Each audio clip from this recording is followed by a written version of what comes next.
Now when the Aries sign goes into the Lagna itself, or the first house of the Navamsa or the D9 chart. Now the meaning of the houses in the D9 chart are not exactly the same as the meaning of the houses in the D1 chart, in the Lagna chart. The meaning of the houses in the D9 chart is slightly different. One of the reasons it is slightly different is also because the D9 chart is a chart of higher probabilities, but it also manifests its results by virtue of connecting the placement also in the D1 chart. And also the more effort that you put in the direction of the manifestation of the D9 chart,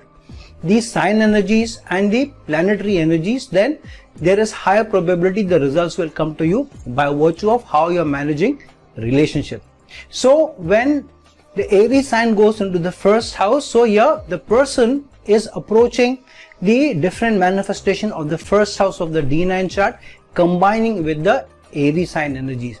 Now the first house in the D9 chart is about collecting of different resources, different kinds of wealth,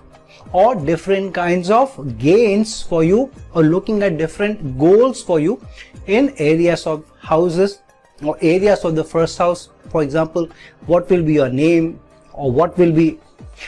kind of name will you get in society, what kind of fame you will get, what kind of dignity you will be able to get, what will be a standing in society, what will be a stature in society, how overall your health will manifest, how overall you will be able to achieve goals. And this is more connecting yourself to relationship, ability to work with people, ability to work with spouse also. So when Aries sign goes into the first house, this is about how you will be using the energy of the Aries sign, about being energetic, about being goal oriented, about being strategic, and using the goal orientation of the Lagna of the first house and the competitiveness, the eagerness, the dynamism of the Aries sign, then to be able to achieve the results in terms of your social structure, your designation, your stature in society, and your ability to be able to get best resources, best gains also for yourself, and name, fame and dignity. Now it's important that you also look at how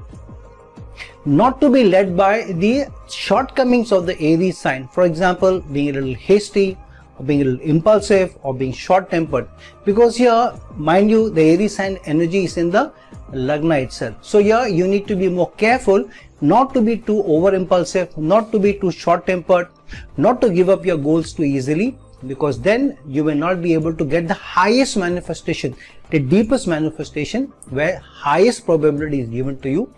basis Aries sign energy placed in the first house, in the Lagna, in the D9 Lagna, in the Navamsa Lagna. Now depending on which sign the first house of the Lagna has in their D1 chart, be able to combine them accordingly. Say for example, if the Lagna in your D1 chart is Virgo, then you will have to combine the